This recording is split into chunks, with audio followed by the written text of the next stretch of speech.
What is up, guys, and welcome to this new episode of UFC Zilla.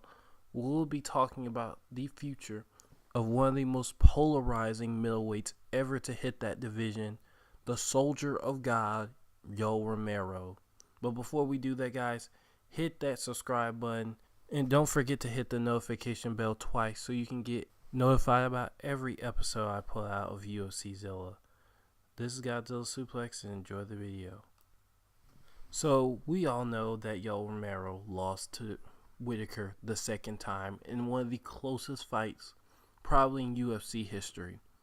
He's 40 years old. His prime is almost coming to an end. What does he need to do to stay in the middleweight division? What can he do? His body is failing him. He can't make weight for the second time in a row. And I think this is a clear sign that his weight or his body, is failing him. So let's just say that it was bad luck. He didn't have enough time to train and lose the weight. So now, weight cut the weight. So now he gets back into shape. Is he even in line? How far back is he now? Because now he's lost to Whitaker the second time. As long as Whitaker is the champion, he's not going to get another shot. I know that's probably what fans want to see. Can he beat Whitaker? But no, I think he just can't. Whitaker just has his number just by an inch. And really, that's even questionable. I think they're just on the same level. And I think what Whitaker does shows up in the judges' scorecard more than Yoel Romero does. So we would have to wait. There's no Luke Rockhold. So we have to hope that Kevin Gastelum beats Whitaker, which won't be until January because Whitaker's got an injury. So that's another wait. So he's probably going to have to fight between then. So now Yoel Romero has to fight a division that he is already beaten up. So he's just going to be in purgatory there. That's why I don't see a future in that division, because he's just going to be stuck in purgatory. Because the truth is, Whitaker's not going to lose. Whitaker has withstood just everything. He's withstood the Soldier of God, okay? He's went through hell twice against this man. I mean, if you look at the highlights on the screen, this was not an easy fight to win. It's probably one of the hardest fights in UFC history.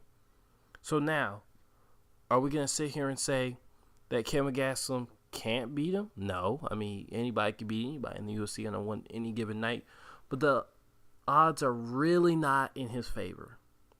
And if he loses that fight, then we can think, well, that's another 2 months or 2 to 4 months that he has to wait. And it's just going to be a constant stuck process.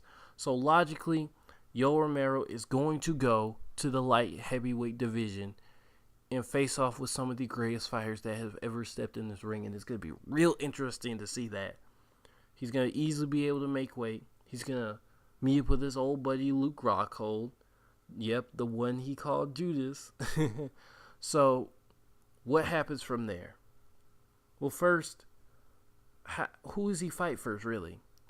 And I'm just going to go down the first 4 fighters. I'm just going to go from the top dogs in that division. And let's just say he fights Alexander Gustafsson. Can he beat Alexander Gustafsson? And my answer is yes, he can. He can beat anybody in that division, but does his power transfer over? And I think it does. His wrestling definitely transfers over. So now that he is able to hold more weight, I think his punches will have more power.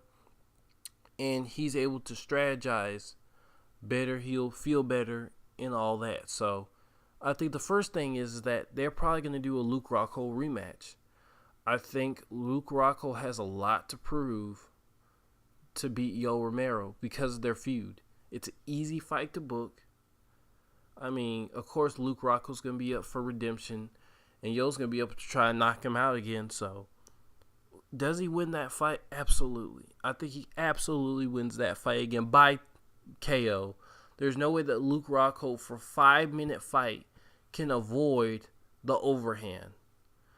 I mean, he can constantly strategize for it, but I think once he's getting hit once, I think it's going to send the fight into peril again, and he's just going to get just knocked out. I think There's no way athletically, like Whitaker, could he move out of the way of those punches. And Whitaker was just moving out of the way, and he was much more agile than Yoel. So then now we have to say, can Alexander do that? And really, Alexander's game is different, but we are still in the same sort of zone. He can explode, but can Alexander Gustafsson get enough space? So now the strategy is now against Alexander, stay up in his face so he can't really do anything and start throwing strong punches on the inside to try and knock him out. And I just say I think he could really beat Alexander Gustafsson. I think Gustafsson has never felt power come all at one time like that.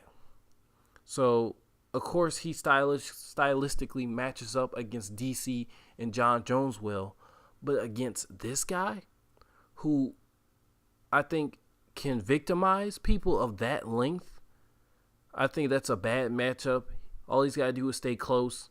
He can only throw, little jabs and elbows. And Yoel Romero could just explode with punches out the gate. Now, his durability is real good, so I think he's going to be able to survive, but it's going to be a tough 5-round fight win, I think, in the favor of Yoel Romero. But now we go to the champ, who is most likely going to vacate his side, but for the sake of argument, let's just say he fights DC. Who wins that fight? I couldn't tell you, because Yoel Romero has trained with John Jones coaches. He's been around them. I think he's gained a lot of experience, and from what we've seen, his only weakness is really basically fighters that can avoid that punch. And two things he can't really take: fighters that are durable and fighters that are very agile that can move out of the way of his punches, which basically is Whitaker times 10. So could DC be mobile? I think does he even have to be mobile, because we've seen what his punches do to people like Stipe, who have been known to take a punch.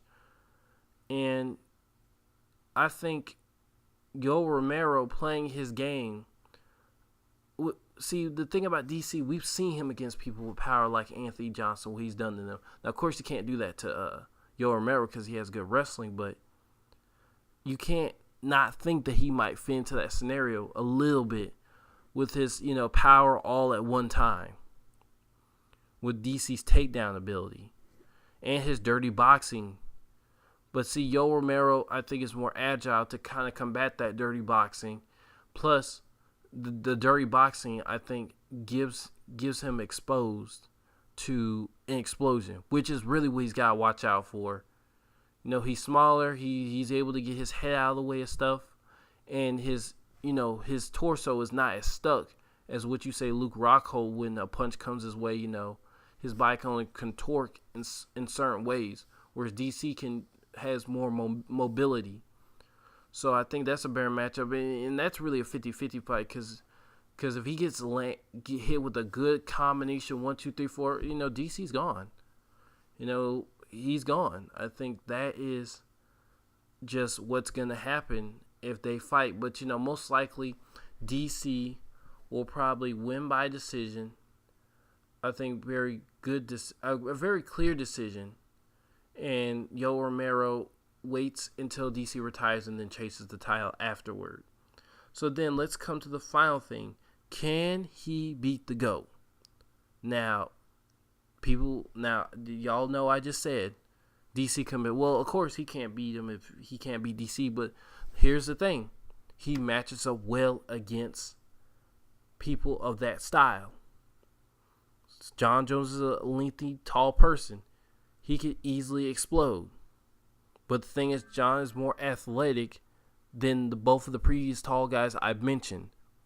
So he can move in all types of ways like Anderson Silva. He can do all that. So what are the chances? And plus, John Jones is going to be going to fight, not trying to knock him out. He's going to go into that fight trying to avoid many punches and trying to counterpunch, which really puts Yoel Romero at a risk that he's never been at before. Is that a person that is lengthy and athletic, much like Whitaker, and can move out of those punches. And plus counterpunch at the same time. So that really puts John Jones an extreme advantage. And I know some Yoel Romero fans will be like, oh yeah, well he's got the combinations, But I want to point you to this video by MMA Muzun, if I'm saying it right, and tell me if Yoel Romero can beat this.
Magnificent.